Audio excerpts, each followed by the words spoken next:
overdoing it. And at the time I had the best motives. I was really very passionate about what I was doing.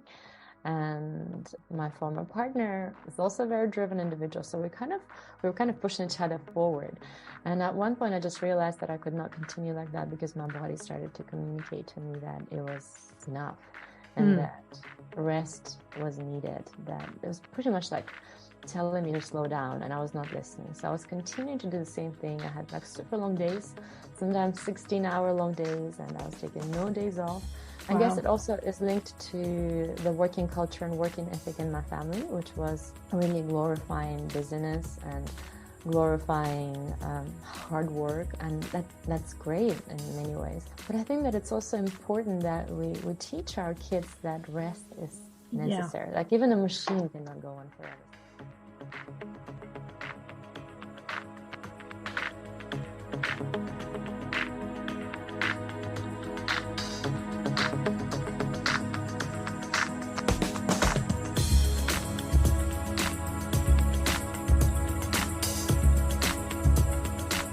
Hi, you are listening to Meditation Jam with Maria Rinné, and this is a pod with igniting energy meditations designed to connect you with your own beautiful inner wisdom that I like to call your pure heart. That infinite, wise part of you that is connecting to all, but also comes with its own journey, its own challenges. And when we connect to this pure heart energy through the igniting meditations, it bypasses all these and goes straight to your core, so that you can open up and hear, feel, accept, and have fun with your beautiful self. And I see the energy as a key that unlocks parts of us. And I will also invite guests to speak about their work, experiences, journeys, and listen to their wisdom. So before we start, I would also like to just put out a little warning that please don't be driving while listening to the meditation or doing something that demands your full attention, because I know that for some this energy can put you into a deep relaxation, almost like sleep. So please no driving. Okay, so warm welcome, and let's start this meditation jam.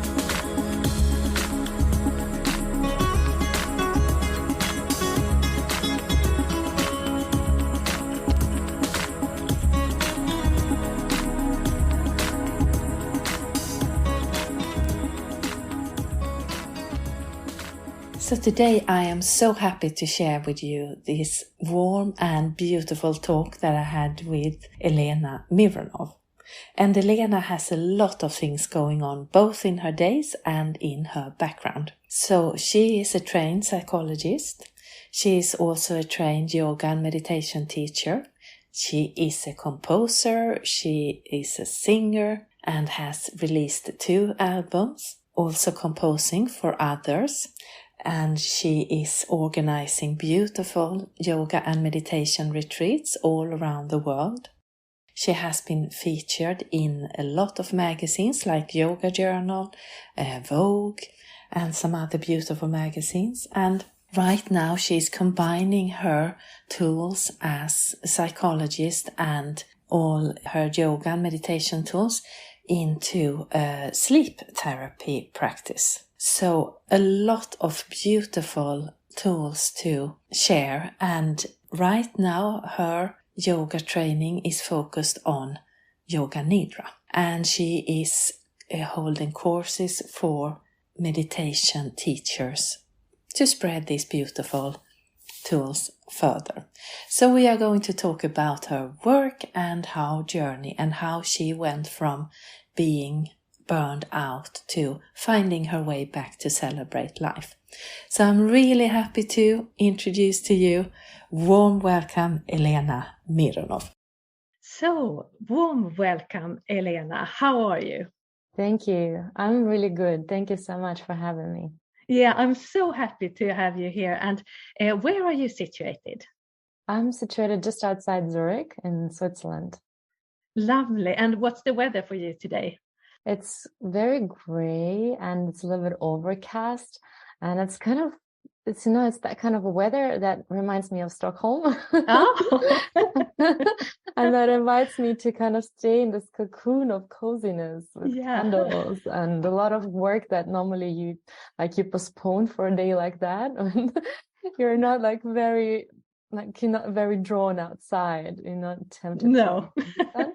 So today I'm working on editing some of the recent music recordings and some of the recent meditation recordings, and creating all of this content for the listeners and for the teachers. I just love what you do, because you are a yoga teacher and you teach yoga teachers, and you are also a psychologist, and you are a composer.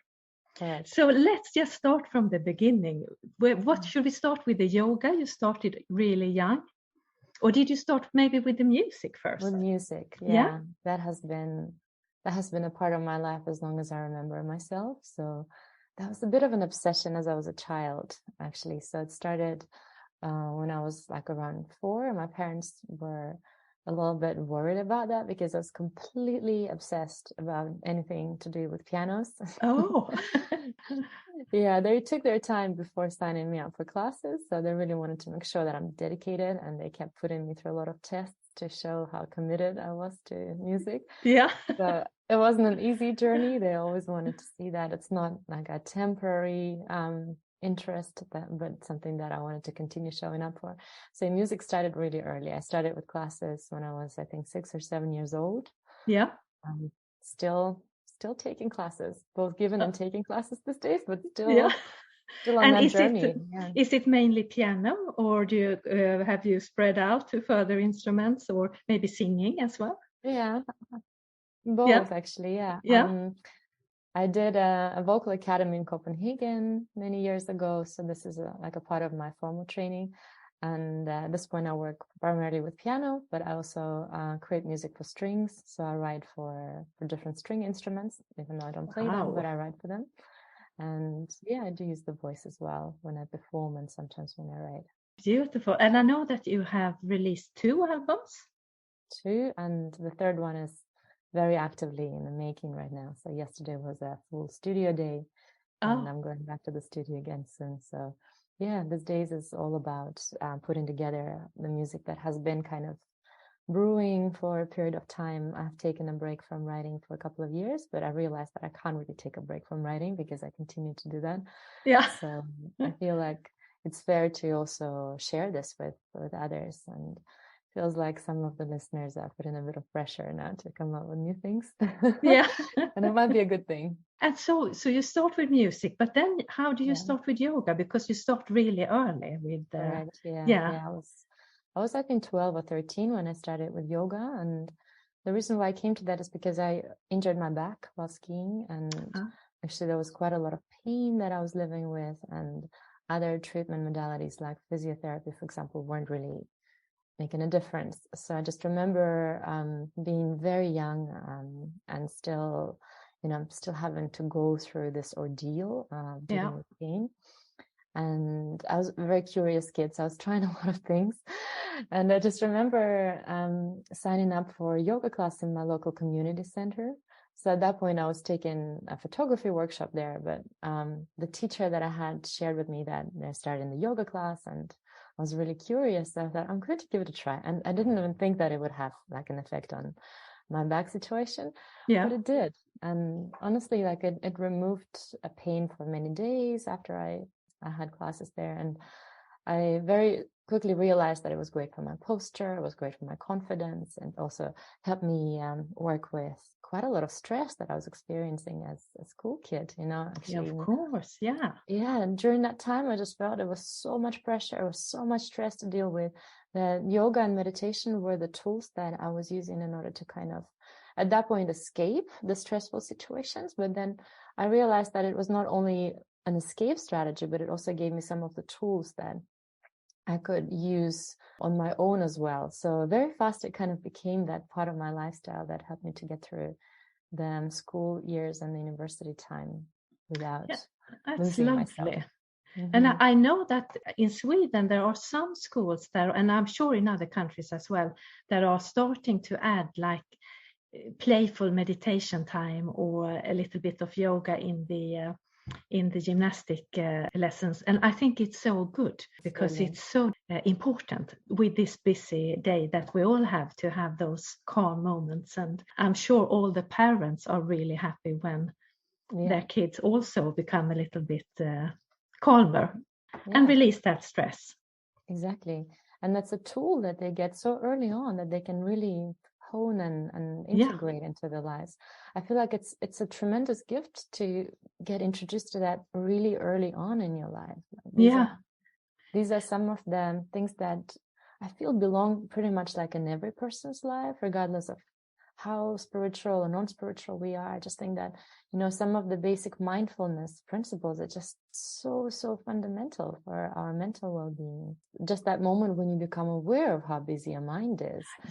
Because a lot of the time we are so caught up in that process and that busyness of mind where we are recycling the same thoughts all over again without them actually like having a value or solving an issue. We just go into the same thing again and again and again.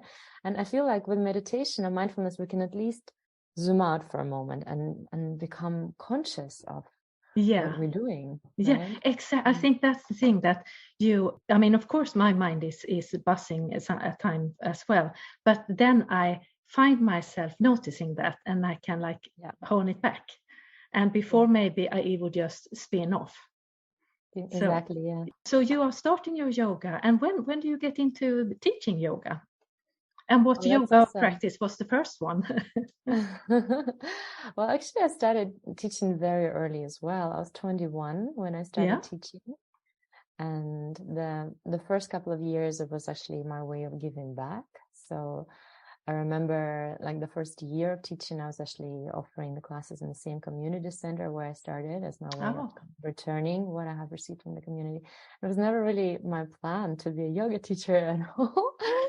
So the teacher that I had at that time had a way of kind of like really pushing me very gently and very kindly into that. And she thought that it would be nice if I decided to give back. And she also saw a potential of a teacher in me, I suppose. And I declined that lovely offer a couple of times, but she was very insistent. And she knew which buttons to press. She knew that I would probably not say no to giving back because I did feel like this, these years at the community center have been so enriching for me, and how they actually changed my life even as a teenager. So she pressed the right button. And she also provided an amazing support system. The whole first year of my teaching, she was doing a lot of one-on-one mentoring, a lot of training. She would bring me lots of books. She would bring me lots of material. Beautiful. So even before the formal education, there was already such a journey in that space of teaching, actually. So I'm very grateful for that. And then you studied to become a psychologist. Actually, I was even before, So by 21, I already had my bachelor, and instead of starting with psychology, I actually started with yoga. And it was already a way to kind of integrate both some of the knowledge from the psychology training into the way that I was working with the teenagers at that. I love that, because to have those two together, because as I understand it, you bring in like a physical part into your sessions. What results do you see? And are the people who come to you, are they open for that? That, okay, now we're going to do a little bit of this posture or this breathing technique, or how does that come about? Well, it's also a good question, because I tend to work with very different demographics. So like one of the demographics is people who are already very dedicated yogis or yoga teachers. Actually, a lot of people who even come to yoga retreats are already teaching. So they're very ready and they're very open, and they like the physical aspect of things, and they also have a lot of appreciation for the meditation practices that we have in pretty much every retreat. It's so important to me that I feel like a yoga retreat without the meditation part would somehow feel a little bit incomplete. So I like to add that.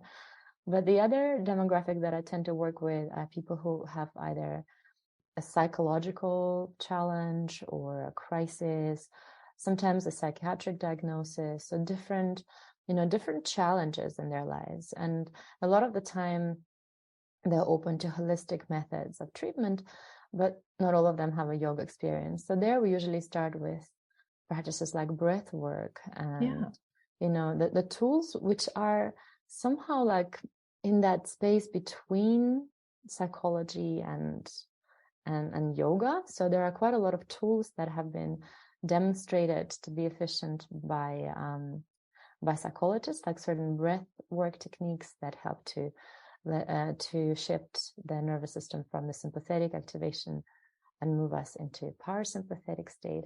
So, those kind of practices that have been studied, that have been proven to be effective, are usually very well received by all. And then like over time, as students who are new to that begin to see that it's working, the tools that we're using are working, then they're more open to the yogic practices. They're more open to trying out Yoga Nidra and other techniques and tools. This is what I noticed. So a lot of the time, the more neutral type of work is a great way in. And obviously it needs to be experiential. So you need to be able to see as a student or as a participant that it's already working, then you can take in more. Yeah, it's so nice to have these two parts brought together, and also that the medicine is opening up. I don't know how it's in Switzerland, but in Sweden we've been kind of separating like the mental, spiritual part and science and all that, but it's starting to merge. And I have a friend who is have done a lot of research of medicine yoga for heart people with bad heart, and she has got these really good results. So now the bigger hospitals are taking in this as a rehab way to mend or help the patient. And like 20 years ago, you wouldn't even be on the map for that. Yeah, exactly. And you mentioned as well, you host retreats. That sounds so nice. And it's not only in Switzerland, but it's all over the world. Yes. Actually, there's been a lot of retreats in Sweden. Yeah. There's been a lot of retreats in Norway. So Iceland, Norway, Sweden, Denmark, the Nordic countries have been pretty much covered, except for Finland. We were once planning it, but I think that the participants were too afraid of the mosquito attack in summer. But other than that, actually retreats have been like pretty much a full-time job for more than 10 years. With COVID, it started to change and I started to do even more teacher trainings. But it's been really full on for a very long time. So retreats are a huge part of my journey as a teacher. And I should mention as well that we will put links to your webpage where you can follow you and your social media if someone wants to just check this out. Thank you so much. Your retreats. So how did you get into Yoga Nidra? So this is a story that maybe is like a little bit sad to begin with, but it ends well. So good. What happened is it's not very usual for people to have a burnout early in their lives. So typically that's something that happens later. But in my case, I had a burnout in my 20s. It's quite early on. I think I was 23 or 24 at that time. And I didn't even realize that, like the moment that I started to experience the symptoms, that this is where I was headed. So it took me some time to kind of, put two and two together and get some input on that and figure out what was going on. But it was not an easy time at all. I was working 2 jobs, or actually I had 2 businesses, one together with my then partner and one on my own. And it was a very intense time of my life. And I've always been very driven. And this was the time of my life when my drive kind of worked against me and I ended up overdoing it. And at the time I had the best motives. I was really very passionate about what I was doing. And my former partner is also a very driven individual. So we were kind of pushing each other forward. And at one point I just realized that I could not continue like that because my body started to communicate to me that it was enough and that rest was needed, that it was pretty much like telling me to slow down, and I was not listening. So I was continuing to do the same thing. I had like super long days, sometimes 16-hour long days, and I was taking no days off. I guess it also is linked to the working culture and working ethic in my family, which was really glorifying busyness and glorifying hard work, and that's great in many ways. But I think that it's also important that we teach our kids that rest is necessary. Like even a machine cannot go on forever. Sometimes we say like, oh, I'm not a robot, I'm not a machine. But even if you just like, if you run a machine without turning it off, you're going to overheat the machine's engine or the system that we're talking about. Now, even a machine needs to be plugged out and turned off every once in a while. And that was actually like not a message that I received from my parents. And I always, used to pride myself in being a hard worker, but this was the time when it kind of backfired. I also think because when you're at that age, and also after or when you're older, when you're doing something that you really enjoy, you think that, but I'm enjoying this. It's so much fun. So I can't burn myself or burn out. But yes, you can, because your body can't take it for a longer time. Yeah. So what happened for you to then realize I have to shift this? Right. So what happened is I started to have the psychosomatic pains in my body. And at that point, I did not even realize that I was dealing with psychosomatic pains. I just thought that, I just need to have the shoulder fixed, So I would go to physio and I would like do all sorts of exercises and they were not working. And at one point, I just realized that, the physios that I was working with, they were saying like, it's interesting because some of these pains are non-specific. And this is kind of pointing us in the direction of thinking maybe it's not just the poor alignment that we're trying to fix, or not just something that has a purely like physical background, but we might be dealing with something that actually has to do with other things, with your nervous system. Is your nervous system wired? Is there something else going on? And I would just completely discard those ideas at that point. I was like, no, I'm completely fine. Like, nervous system is great. Like I'm a high performer, why would I need to worry about that? Definitely everything fine there. And over time, I think that it took a couple of months for me to figure out that there was more to that, because the pain started to spread to different parts of my body. And I thought like, it's really very strange because I'm so healthy. Why would that be happening? And little by little, I started to kind of piece that puzzle together and see that there are some signs that were pointing at the fact that my body was just completely depleted and my nervous system is depleted, exhausted, needing a pretty serious break. And it just came to a point where I started to get ill a lot. So, but in addition to the symptoms like the pain in my muscular system and the joints, etc., it started to also manifest as me catching colds and having infections and things like this. And then I was like, okay, it's time to step back and take a little look at what's going on. So did you take like a break completely, or did you slow down, or? Eventually I took a break. Also, like I was so slow at figuring things out at that point. Yeah. Because I was completely not experienced in that particular manifestation of exhaustion and burnout. It was so new to me. So it really took a while. And reflecting back, I remember there were some really beautiful turning points, like when I would take one day off and I would join a yoga class and then stay on for meditation. And I remember there was one point where a colleague of mine, Naomi, invited me to join her Yoga Nidra class, and I had no idea what Yoga Nidra was, but she said, no, but just try it.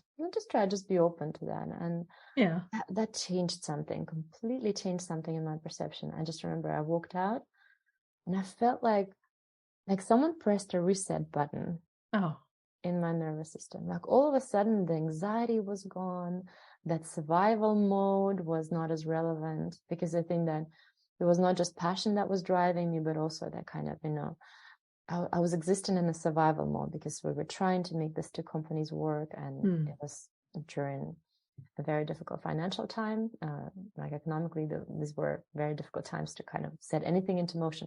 So there's survival drive, there was anxiety, there were so many things going on. And suddenly it was like a silence. Oh, the lovely. Thoughts were giving me a break, and it was just so beautiful. I was almost crying. I was just like sitting on my own and reflecting on what happened. And I knew that it was major somehow. It was gonna be a practice I would go back to. So this was like one of those moments. And then there was another moment when I joined, it was actually a vegan lunch kind of event that we were organizing with some people I knew in that community. It was all happening in Sydney, in Australia, where I was living with my former partner. And they invited a teacher who led a Yoga Nidra class. So that was probably like the second time that I've ever done that in my life. And I just flew away completely. So I was both listening and I was hearing the words of a teacher. But at the same time, I felt so far away from just being this, from identifying with this physical body. I realized that it was not just this human experience. It was something else as a part of a bigger journey. Somehow, like for a moment, things changed, like the meaning of things somehow changed, and I was able to see a bigger picture. And also, like I came back to my car and I was actually crying for like half an hour. There was this like release of so much emotional buildup and like the story that we sometimes create for ourselves, right? Yeah. So those moments were like when I look back, pretty important points in the recovery journey. Yeah, it's so beautiful to hear, and also that you listen to it, because sometimes those stories show up and we still don't hear it. So I think maybe sometimes we need to be receptive, and you had come to that point where you were, or maybe they get knocked into us a little bit harder. But some people still don't listen, and that's when it goes really wrong, and it takes a lot longer to get back, maybe. Very true. I feel like I also spent a lot of time not listening, and then the body was just like, if you're not going to listen to that, let me just show it to you even clearer. Okay, so there's like one morning when I couldn't get dressed on my own because I had so much pain in my shoulders that I couldn't lift my arms. And I just remember like my ex-partner helping me get dressed and comb my hair that day because I couldn't lift my arms. Oh God. And then it was like, okay, that's pretty much like a red flag here. Yeah. Yes, I was really ignoring the signs for so long, and then the body just gets more and more persistent. It's so intelligent, right? Yes. And I always say it's when our body speaks or acts out, like, showing us, it's not to punish us. It's actually to show us that, hey, you need to change. You need to pay attention. Or else, if you don't, it's going to be, do you want it the hard way or the easy way, right? Exactly. I'm going to be even louder. Exactly. So for those who don't know, how would you describe Yoga Nidra? So Yoga Nidra is often considered to be a form of meditation. Mm-hmm. I'm saying is often considered a form of meditation because some teachers don't agree. And it's also a practice that is called pratyahara, or sense withdrawal.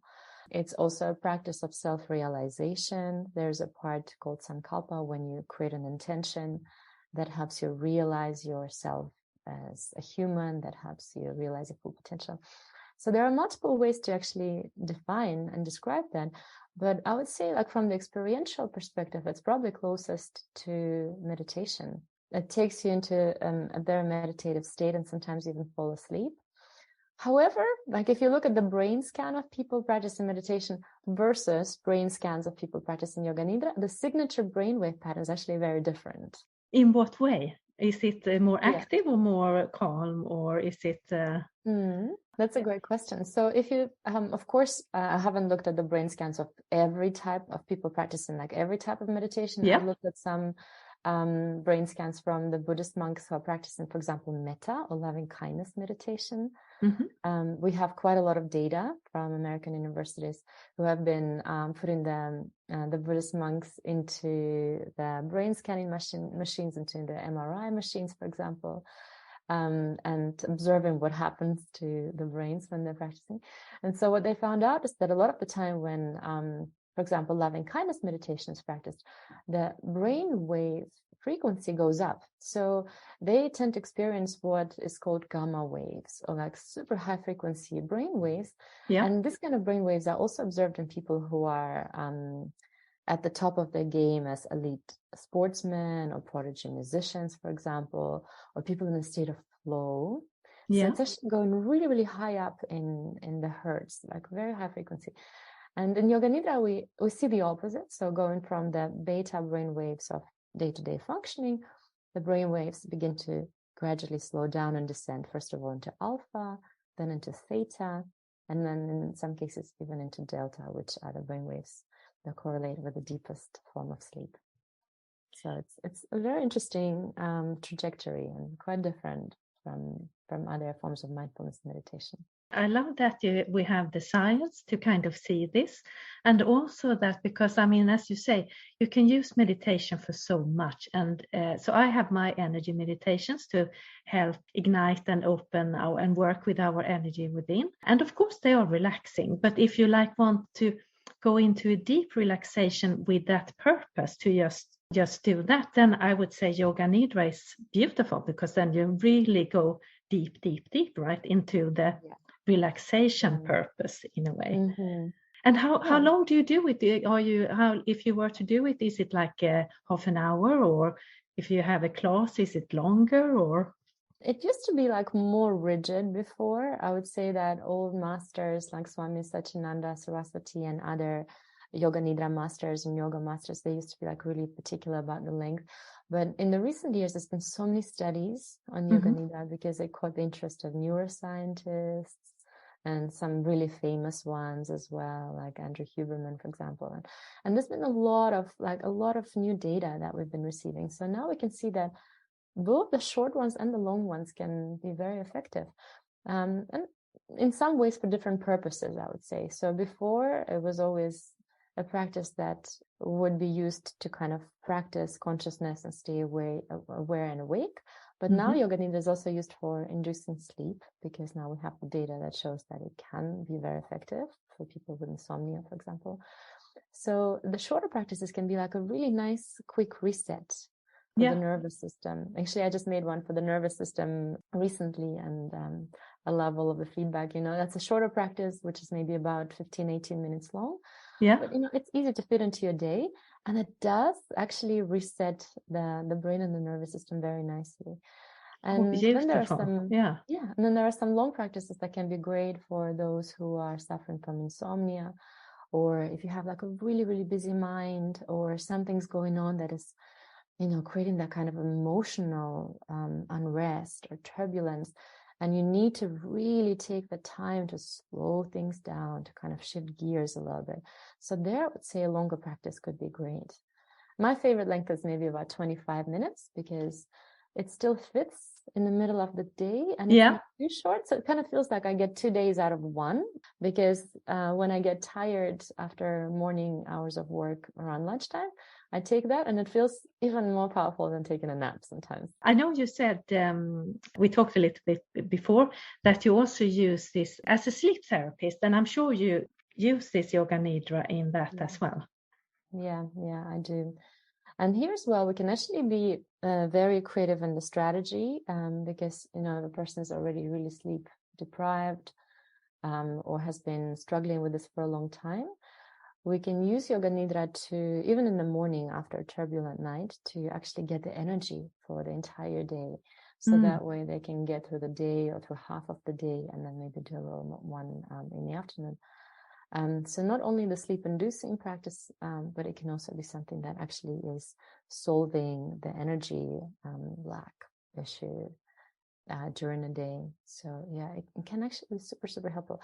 And the other thing that it does is, I've been observing that as a therapist for years now. I noticed that like a lot of the time, insomnia doesn't just come on its own. It has a host of so many different reasons, symptoms, so many different sources that it comes from. And I find that a lot of the time it's really related to our baseline level of stress being really high. And that leads to this kind of chronic cortisol overproduction in the body. We don't flush it out because we don't properly relax.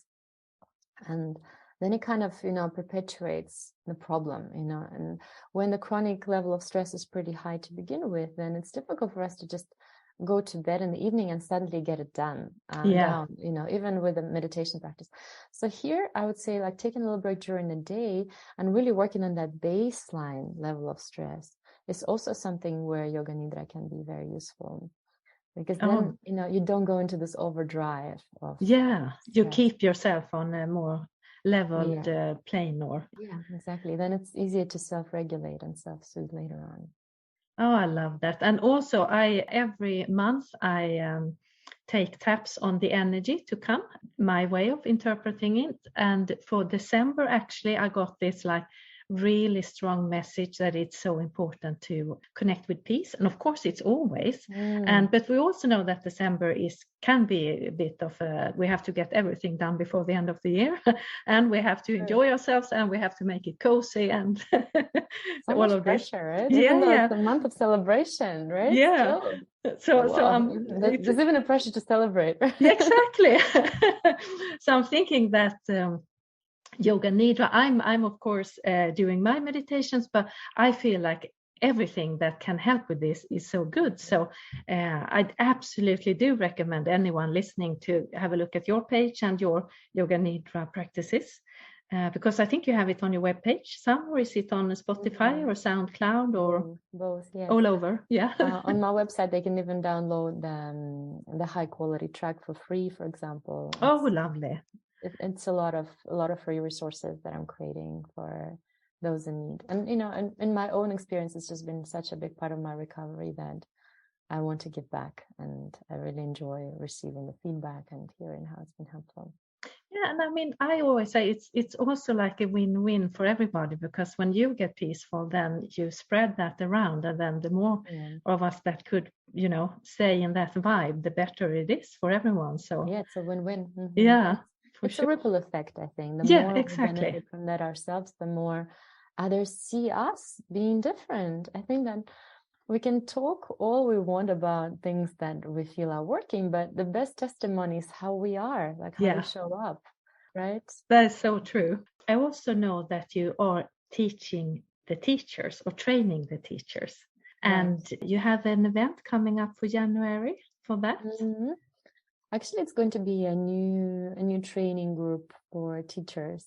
Yeah. So I normally do that once or twice a year. This is a big part of my year because it's a way for us to connect as a community. And normally it's a group of people from different parts of the world. Yeah, you do it online? Yeah, now it is online. I used to do that a lot in person in Iceland and in Denmark. But these days I feel, it's so much more practical to actually do that from home and at the same time still have a sense of community. So what I ended up doing is creating a training. It took me forever to create that actually, but I'm very happy about how it turned out. So what I ended up doing is creating a training where people can go through the materials on their own at their own pace. And at the same time, we also have the live gatherings with them where we have a sense of community and everyone gets a training partner to work with. So that way you are not alone on this journey. You get a lot of feedback. You get to share your work.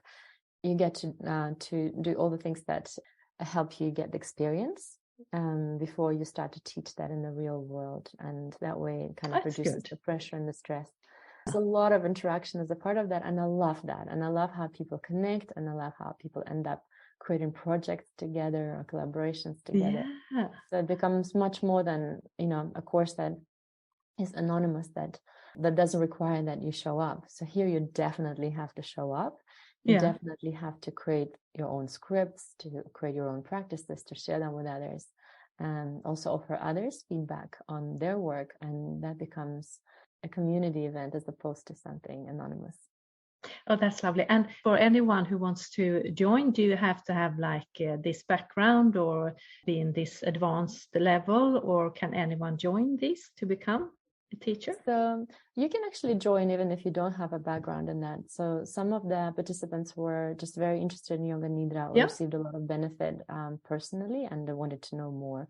And this is in a way a deep dive. You go much, much deeper into the roots. You go much, much deeper into the mechanisms of stress, into the mechanism of Yoga Nidra in the brain, in the nervous system, also the biochemistry of stress and the biochemistry of Yoga Nidra. So you can actually see that from so many different perspectives, from brain waves to the stress hormones and how exactly that works.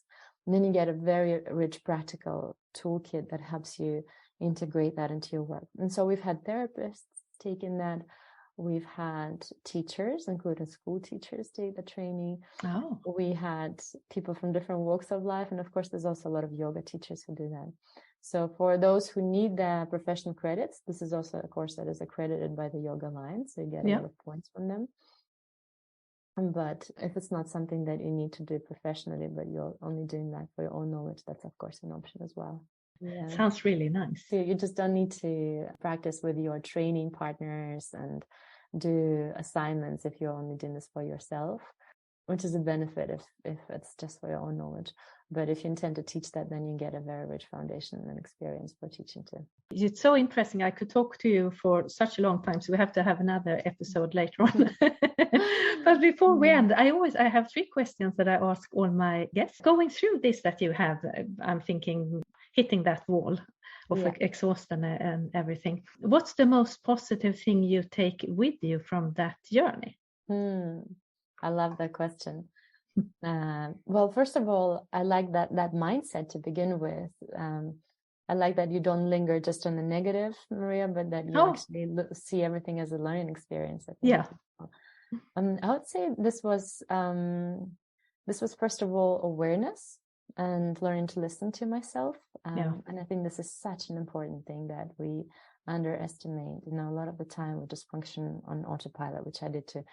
So learning to really listen and becoming more aware is a very big one. And the other one is really learning to rest. And when I say rest, it's rest in different forms. It's rest in a form of prioritizing your sleep and really enhancing your sleep in the ways that you can. So you don't just spend a certain number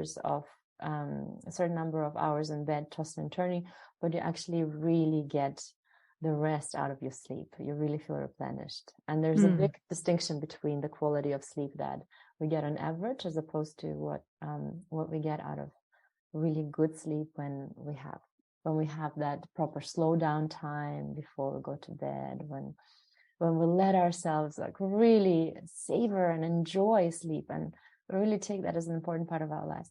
But you know, the other thing about rest that I took out of that experience is community. You know, being with your community, being with the community of your close ones. It's so important for reducing the stress levels, for preventing burnouts, and for staying in touch with the reality, because they give you a very important reflection and feedback about how much you work and how you are showing up and whether you appear to be stressed and whether you appear to be healthy. So community, resting with my community of friends. And of course, I think a very big part of learning is that I learned about Yoga Nidra, and it's been really instrumental and continues to be such a part of my life that I love both getting the benefits and sharing it with others. That's lovely. That's really lovely. And when did you feel most like yourself? At peace and relaxed? I mean, I can imagine, but still could be something else. Well, it's going to be like a very personal sharing moment right now. I would say recently I felt most myself while dancing, because it's another important part of my life. I love moving and I love my practice of yoga, but another expression of my creativity is through dancing. And you know, especially this time of year when it gets a little bit gloomy and a little bit dark, and we're just kind of, you know, we have a tendency to retreat back into our cocoon and just like wait for spring. This is the time of year when I feel like a combination of good rest, including Yoga Nidra, and moving your body in a way that works for us. I know that obviously that's not for everyone. Enjoying dance as I do perhaps is not for everyone, but for me this seems to be another form of joy that I can infuse my life with these days. I like that. And also, I mean, we need both sides. We need to have this active as well as the peaceful part. So fun. But I have to say, because I broke my shoulder this last spring, and I've had this steel plate operated into my arm, so it took me some time to get some movement back. And at the beginning, of course, it was hurting a lot. And I'm not much for taking like pain medication, so I would have difficulties fall asleep. But then my body just took me out of the bed every time I had difficulties, and I would go up and like rave in my living room and dance, because then I got blood to my shoulder, and then I could go back and fall asleep.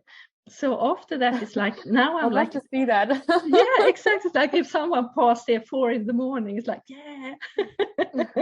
Maybe your neighbors have some really cool footage of that. Probably. That would be awesome. Maybe it's already on the internet. You Yeah, just have no idea. The 4 a.m. dance parties. Yeah, but then when I did this, because I was dancing to get my blood in my shoulders, I wasn't thinking about it has to look good. It was just like going for it. And I remembered how much fun it is to dance. And just let go. And so now I kind of continued, not 4 a.m, but oh damn. Yeah, it's a good thing to do. Just fill your day. Okay. It sounds to me like it could be a movement, like it could be it could be like a social movement, getting us to the dance floor for it. Okay, so what is the last question here? What is joy for you today? And if you were to put a color on it, what color would you put? So I would say for sure dance would be an answer to that one as well. The other big joy for me is the process of leading the trainings that just like leaves me with such a big smile on my face. I just finished leading a group last week. We were together for 6 weeks. Every week we were connecting, and there was so much contact and there was so much interaction. There are moments of pure joy, I think, for all of us. And it's just been an amazing journey. And the last thing would be I have a piano right next to me. The last thing would be the moments when I get to compose music and just completely go into that creative flow. That's also such a beautiful source of joy. Oh, well, I also have to ask, do you ever combine your music with your classes? Is it that? Yes. I love that. That's just bringing it all together, kind of. Yes. I created this thing called the sleep concert. So every like 6 weeks or something here in Switzerland, I organize a thing called sleep concerts. I think that might be one in January in Copenhagen as well. We are looking into that. And this is when meditation and live music come together, and I play myself and also invite the guest musicians. Oh, that sounds amazing. You should come to Gothenburg. With pleasure. What's next in your pipeline? Is there something apart from this training group? Do you have a retreat coming up, or is there something else that you want? There's a retreat in the Alps in December, and then in May and in July.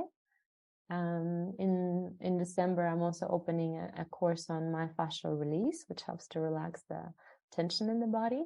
So that's something that opens once a year, always in December, because this is when I feel like most of us are starting to get like really, really tired after a few months of sitting in the offices and in front of the computer. So tension-free, it's called tension-free program. And in January, the Yoga Nidra teacher training.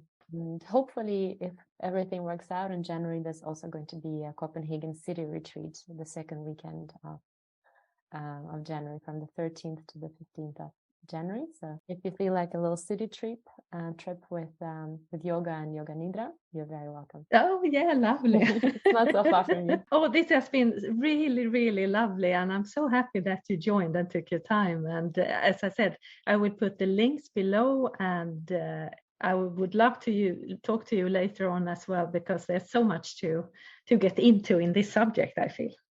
Likewise, I'd love to know more about your work as well, Maria. So thank you, and have a beautiful, beautiful day. Thank you. You too. So that was such a lovely moment to talk with Elena.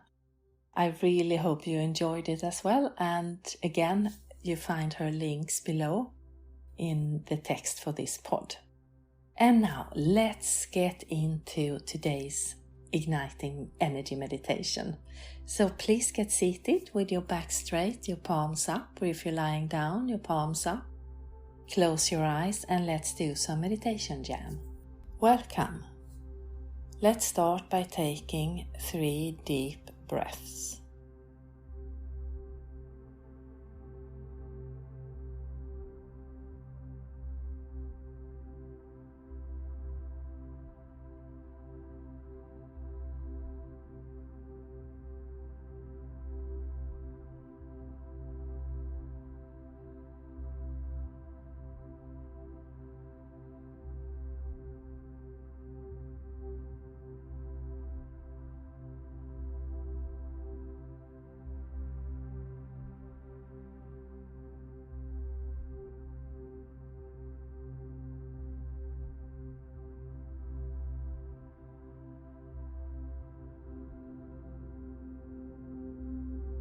Then imagine that where you are, sitting or lying down, there is a pillar of red healing earth energy that is coming up from Mother Earth. And it's going up through you, around you, covering your body inside and out and continuing up and out into the sky and the universe.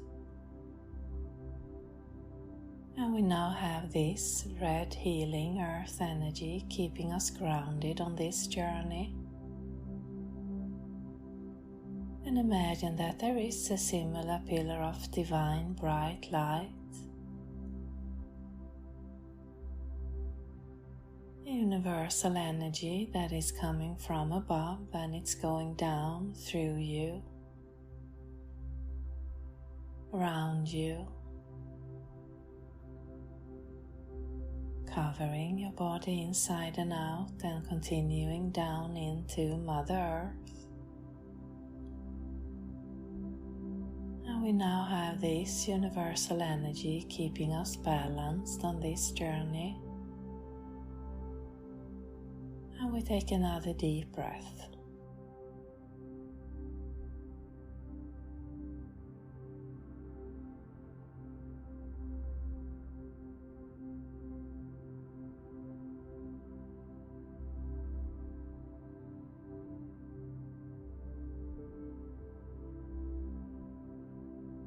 And imagine that you are standing somewhere outside.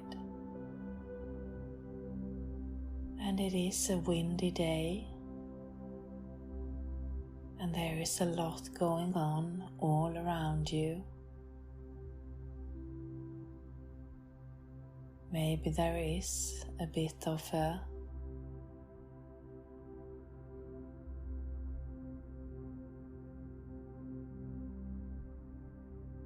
commotion going on, or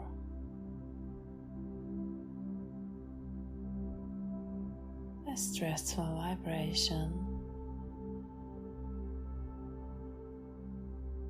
Let whatever comes up for you be the right image.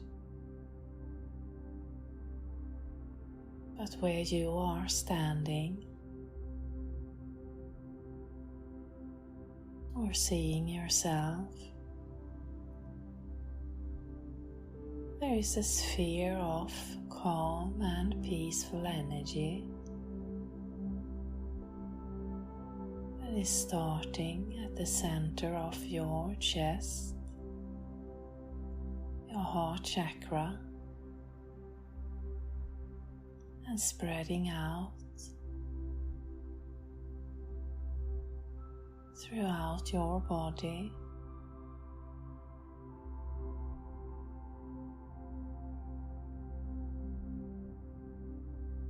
As a cocoon of light that is covering you,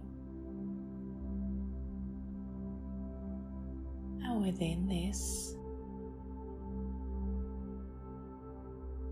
there is a still and beautiful vibration.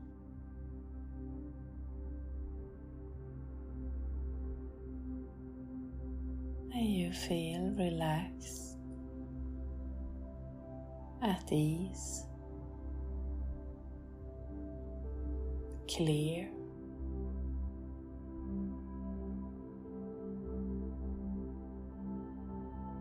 and we're just taking this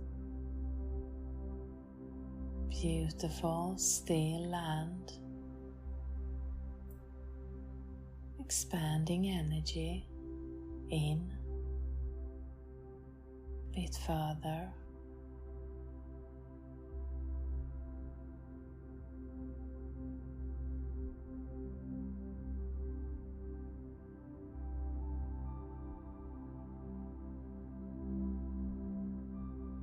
And if you like, you can start to play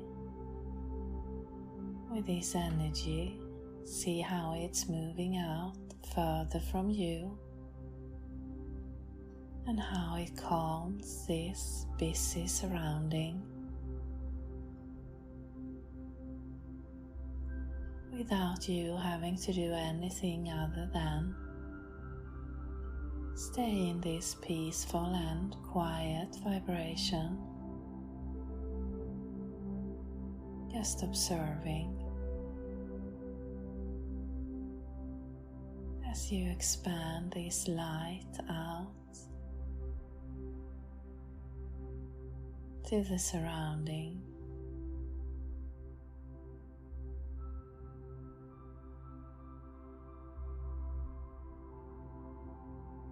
Maybe you feel the wind starting to slow down.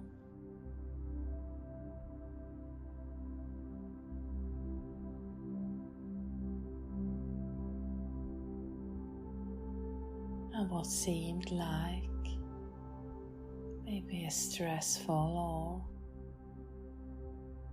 commotion all around you is clearing up like clouds in the sky, disappearing.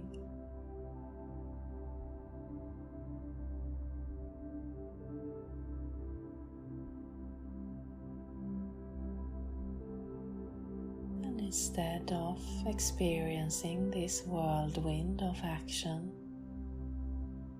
and actions, you now see things clearer in a beautiful light.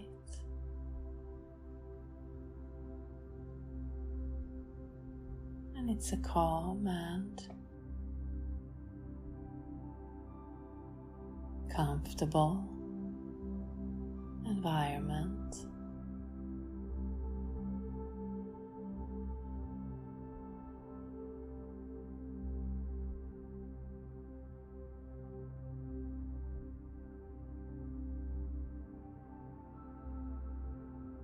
A place where you can easily go in any direction.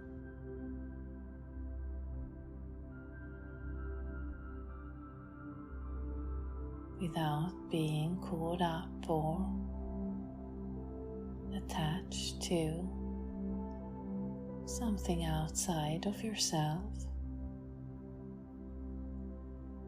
Being in this beautiful light, connected to your peaceful heart.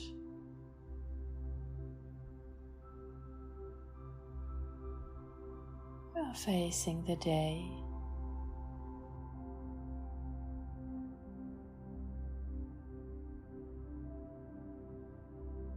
feeling at ease and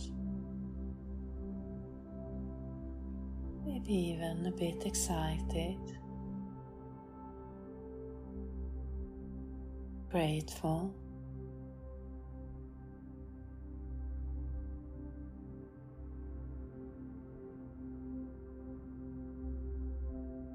and just let whatever image, feeling or sensation that comes be the right one without trying to control or push. And if you don't see or feel or get anything, don't worry. Just by you being here listening to this, your energy is doing the work for you, so you can just relax and keep on following the journey.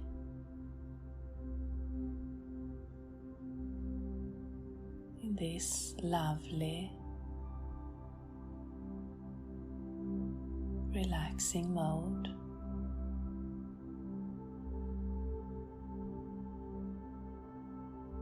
And from this still,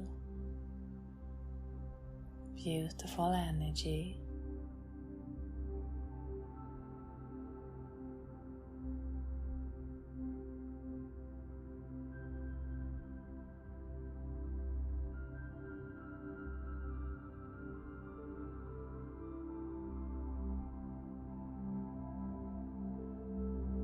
there is nothing you can't do or handle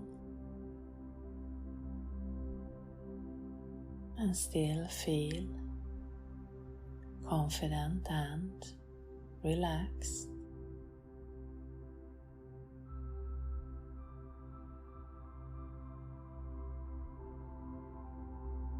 It's almost as if this energy is sorting out what is important and letting the rest go, fall away. Any attaching thoughts or feelings that might take you in another direction, it is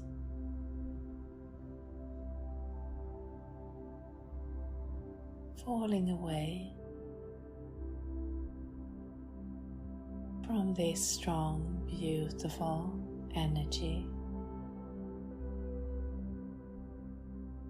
originating within you, within your peaceful heart,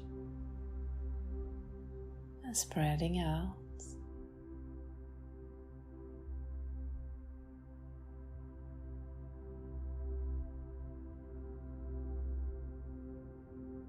And if there is any situation or something coming up where you know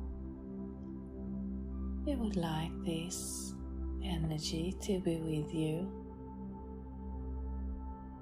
then just set your intention for it to be so.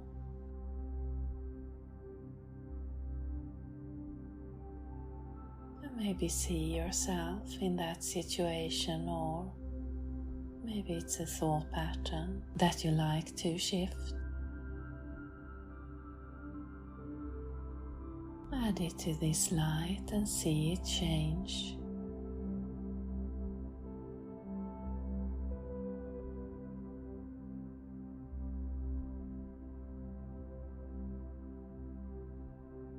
See how it could look, feel when coming from this quiet and peaceful vibration.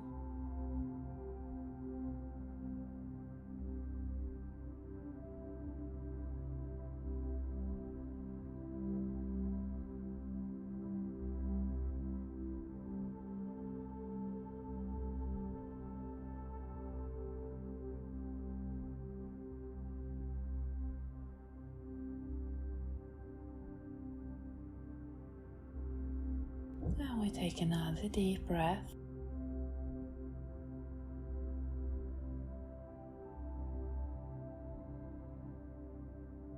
And if you like, you can set your intention to keep this flow going throughout your day, your week, your month. And you can come back and reconnect as often as you like. Then we start to move back with our awareness into our body, to the place where you started. And we give thanks to Mother Earth and Father Universe and the Higher Self for joining us today. And you can start to come fully back, start to move your hands, your feet, your neck. Maybe clap your hands and stamp your feet. And I thank you for listening. Satnam.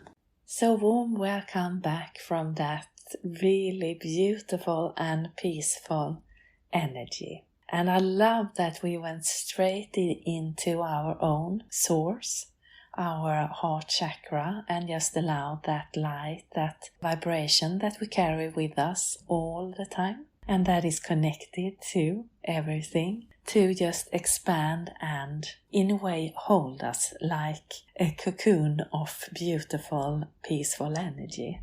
And from this vibration, it was like, or the image I got was like anything could happen all around. There was like this busy situation going on, but it didn't matter because we were standing in our own peaceful light. So no matter outer circumstances, our energy and our approach and experience was one of peace. And then that made it spread out further into our surroundings so that it started to calm itself down. So a truly beautiful energy, and I said it in the interview with Elena, and I say it again because I really got this strong message from when I was tapping into the energy of December this year, that it is important for us to tune into this peaceful energy. And of course, it's always important and it's always good to stay in a peaceful vibe, because we do see things clearer. It makes it easier for us to make our decisions, the ones that we trust and feel comfortable with, because they come from within.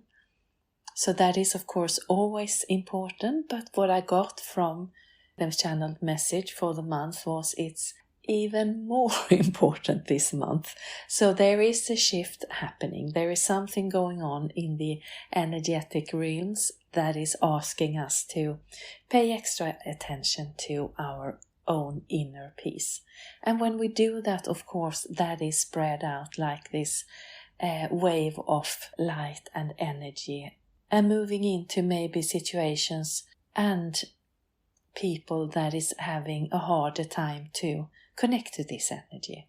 So it's helping the overall energetic net to calm it down, but also ourselves. And from this we do see things clearer. When we have a peaceful mind, worry, fear, history, high expectations, all those things kind of fall apart, and it's more about being present and enjoying and feeling the gratitude of the moment. And that is a truly beautiful place to be in. So I hope you enjoyed it. And as always, please journal after what your insights were or your journey. And maybe there were just a few bits and pieces that came up for you, or maybe you had a whole different journey.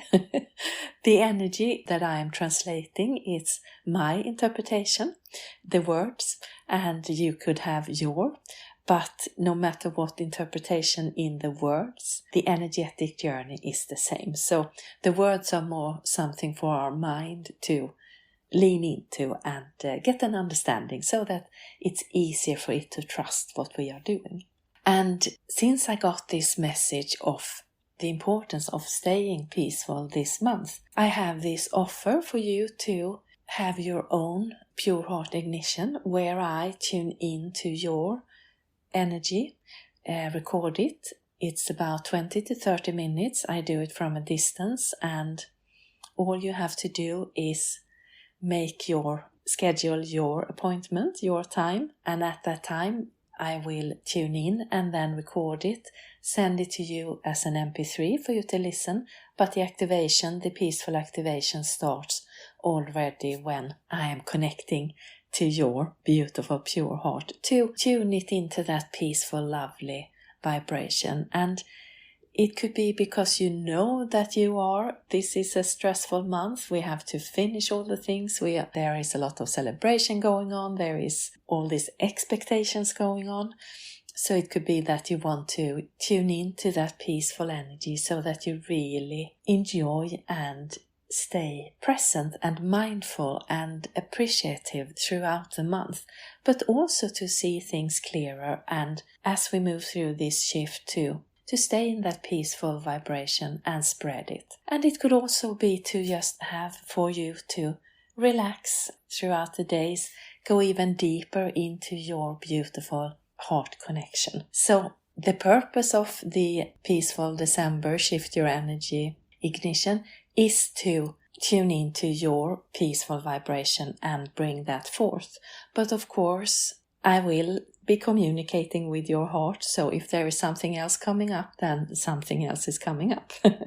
But this is the focus as when we connect. And again, it is done from a distance, so you don't have to be meditating, but I do recommend you're not doing anything too active or where you need to stay focused, because you will feel the energy and it might put you to sleep, or you might feel a little bit drowsy as it is going on. Oh yeah, and the price is it's 50 euros and you can book your appointment. I will put the link below, but also you find it on my blog on my webpage. And of course, by the end of this month, the 30th of December, I am hosting this year's last live group online Pure Heart Ignition. So I'm really excited about that, and that is free, and you join that by joining my Facebook group called Pure Heart Studio. So again, I also would like to just say a warm thank you to Elena for joining this pod today and sharing her wisdom, her journey, and her beautiful tools. And I absolutely also recommend trying out Yoga Nidra if you haven't already. It's an amazing, relaxing tool as well. So thank you so much for listening, and have a beautiful December, or whenever you are listening to this, a beautiful day, week and month. Satnam. You have been listening to Meditation Jam with Maria Rinné, and I am so grateful that you have joined today with your energy. If you liked it, please remember to subscribe, hit the like button, and leave a review if there was something specific that you enjoyed. And you will find more links in the text below from my guests and also to my social media if you like to follow me there. So thank you again for joining, and I hope you have a beautiful day, week and month. Satnam.